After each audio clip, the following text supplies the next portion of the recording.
Welcome back to Morning View, Mackinac Uncensored. This was now our third year of this program, and we've got a great lineup of some really very important people with expertise in areas that are so important to Michigan right now. Absolutely. It's been a great conference, and again, for the third year in a row, we're ending in this fashion, sending people home safely. However, if you need a Bloody Mary before you go get on the horse, we've got a great Bloody Mary bar here in the parlor for you.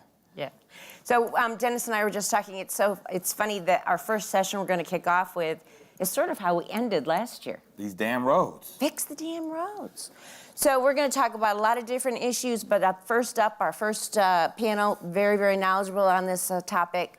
How are we going to fix the damn roads? I'm anxious to hear. Good morning. Lindsay, turn it over to you. Good morning. Thank you. Hi, I'm Lindsay Van Hully. I'm a Capitol reporter for Bridge Magazine in Lansing, and I am joined today by Paul Ajaba, the director of the Michigan Department of Transportation. Good morning. And Regine Beaubuff, Vice President and Senior Program Manager for HNTB Michigan, Inc. Good morning. Good morning. So I guess just to start, let's start by sort of framing this issue, because everyone knows, roads are bad. We drive over potholes every day. So, if we talk about really what the need is, kind of summarize for us just what the need is right now, how did we get here, and what really happens if we continue where we are? Well, what I would say is that we did not get here overnight. It took us 40 years of disinvestment in our infrastructure to get this bad. So along the way, we were digging ourselves a big hole. Now to climb out of it, it's going to take a whole lot of money. And I think that's where we are. If you look at the previous administration put a panel together, they did its study before they left office, that the study did show that we needed $2.2 billion. And what the governor is asking for is 2.5. So what that tells me is that the longer we wait, the more expensive it's going to get. The governor did a presentation yesterday, and there was a slide in there that shows that in 2 years, right now, our pavement conditions at 78%. In 2 years, if we don't do anything, it goes down to 65%. You can imagine if people are saying 78% is not good enough, if we let it keep sliding down that scale, it's just going to get worse and get more expensive. And that's 78% of roads in good and fair condition, right? That is correct. And you'll hear people say, we don't believe that number because it is just so bad. Well, and let's talk about that because, in 2015, as we know, we had a package signed into law that created $1.2 billion in funding. Talk about that number and what that did, and how that need is different today from just a few years ago. Well, in 2015, the legislature passed a bill for $1.2 billion. But what I'm finding out is that this really part of the issue, the public thought the issue, this road funding is solved. The $1.2 billion is only committed $600 million. And that did not kick in till 2017, 2 years after the bill was passed. And the other $600 million is not even kicked in yet. Not going to kick in till 2021. So while we're waiting for the other $600 million to kick in, our roads are steadily going down. So, and quite frankly, that $600 is not guaranteed. That in 2021, the new legislatures may say, well, we are in the red, we don't have the money, we can't afford to give you $600 million. So that's why the governor is saying we should not play the shell game anymore. Let's have dedicated funds strictly to roads that nobody, no other legislatures coming behind us can touch. It will be strictly constitutionally dedicated to the roads. And so let's talk about the governor's proposal. She's the highlight being the 45-cent gas tax increase spread out over a year.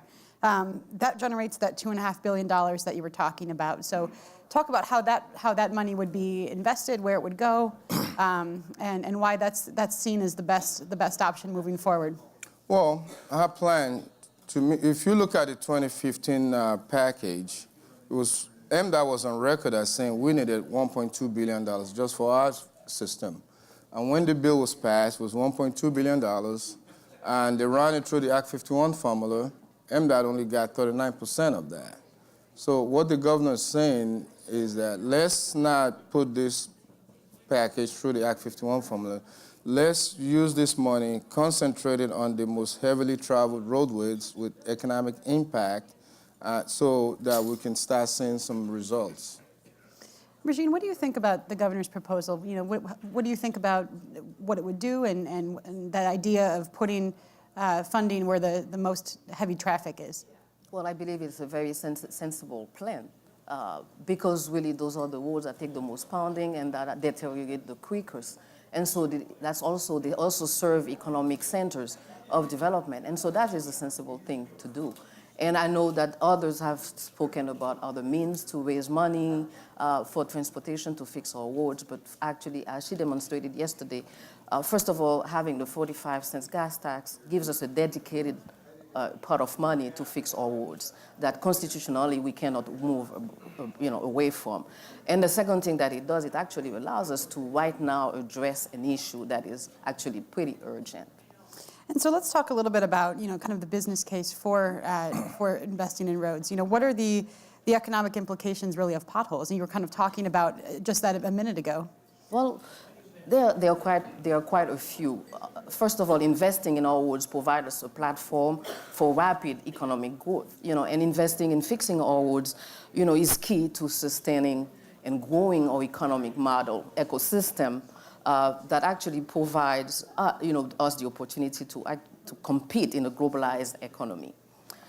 We are asking everyone to come and invest in Michigan. But as an example, someone flies in to Metro Detroit and drives on I-94 to arrive to the city.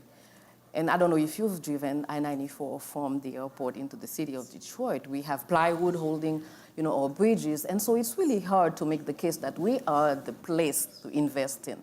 We are the technology, state. We will meet, your needs and your logistics needs when we have plywood holding our, superstructure in place. So if we're giving this message that if we don't invest in ourselves, how can we ask others to invest? And then businesses such as mine, we need to know what the steady stream of revenue is in order to plan, to hire, to grow our talent, to also invest in equipment, technology to make us more efficient in meeting the needs of our client. And by knowing that we have a steady stream of revenue allows us to do that, as opposed to reacting to sporadic, infusion of cash that we've been doing lately. So that doesn't really, and then in addition to that, one of the concerns that we have is talent in this state. And I will tell you that all graduates now, they're very demanding. No one wants to come to work just to fill potholes and also to just remove, the pavement and put 1 inch and a quarter of asphalt over roads. All graduates, they want to work on creative project, innovative project, on sexy project. I know it's hard for a lot of people to believe that engineering is sexy, but to me, nice laid out concrete road is sexy. And I think people who do work in STEM, that's what they're looking for. They're looking to really do great things. And so we can't compete with other states that are doing them in actually recruiting and retaining our talent. That 45 cents, though, is pretty steep. And some of the opposition we've seen to that proposal so far is really centered around the size of that. Mm-hmm. There's concerns about how the funding distribution model would favor freeways and urban areas over the local streets that people drive on. I think when a lot of people, when they say fix the roads, it's the streets you drive on every day, right? It's the one you take to work or to school. So how do you sort of make the case to residents in the state that the size of that gas tax and this new distribution model really is the one that makes the most sense? Well, I do believe that, first of all, when we raise this amount of money and we put it, like you mentioned, towards the freeway and all, what it does, it frees the money that would be going to the freeways to address the other roads. So we're not neglecting the local road system just because we're investing more into our, our freeways or the roads that need it the most. And I will tell you, 35 cents, it does sound like a lot, but we are actually now spending more in fixing our cars. Our company, we are now the program manager for the Mound Road project in Macomb County, which has been made famous because we talk about the craters that are on mounds. Well, I'll tell you one time, there is a committee that is, that also is an advisory committee to the consulting team delivering this project. And this gentleman is part of the team and is driving to the meeting, and his tire blows. And if you think that fixing the dam road is a colorful language, you should have read the email that he sent regarding the need to fix our dam roads, because he ended up missing the meeting and he ended up spending $850 fixing his car that day. So we do spend money, but we just don't spend it at the pump. We spend it on our cars, and that's a loss of disposable income. Paul, what do you think?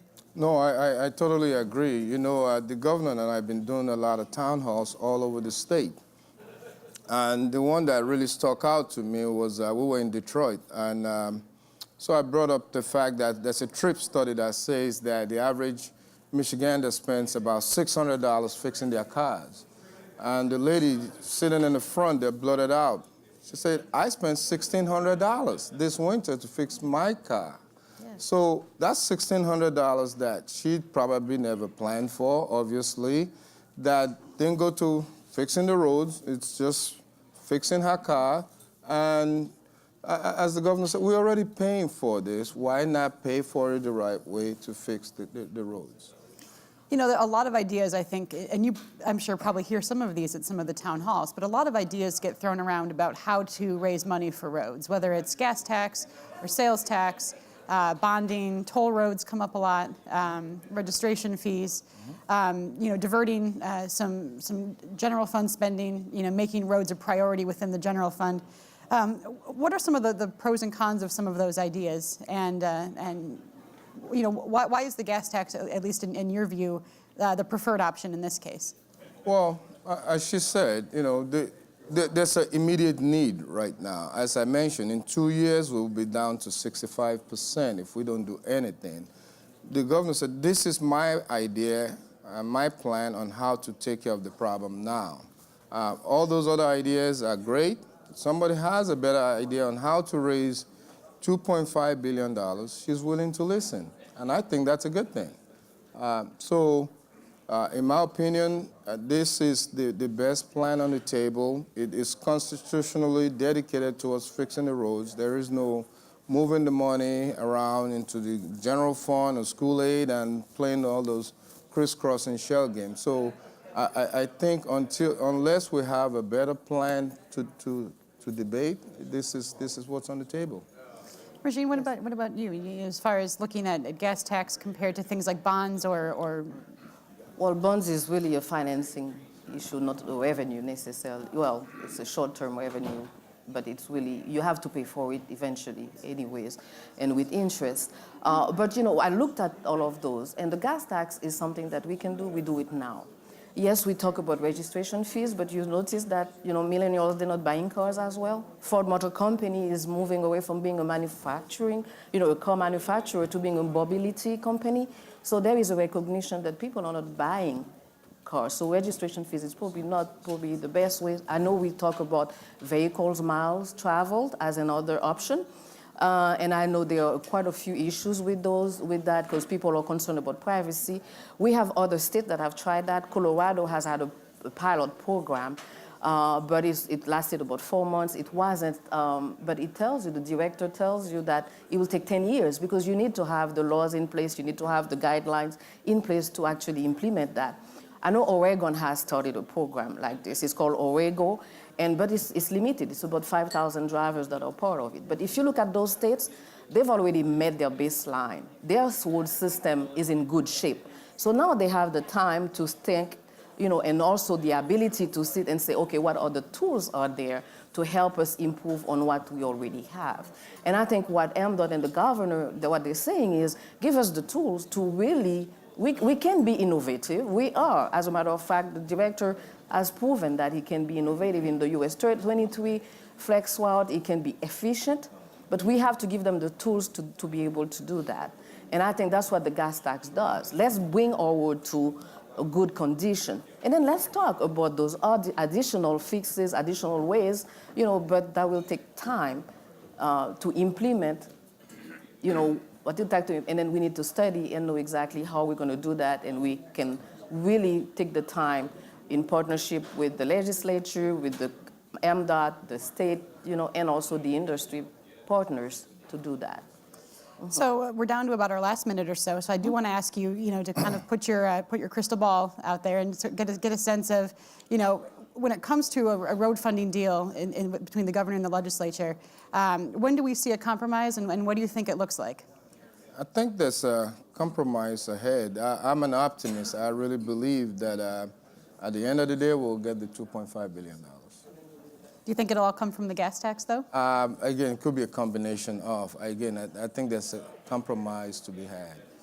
Regine?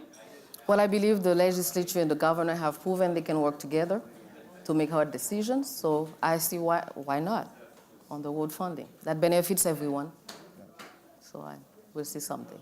Well, thank you very much for being here. Thanks for tuning in. Thank you. Thank you, Lindsay. Thank you. Thank you.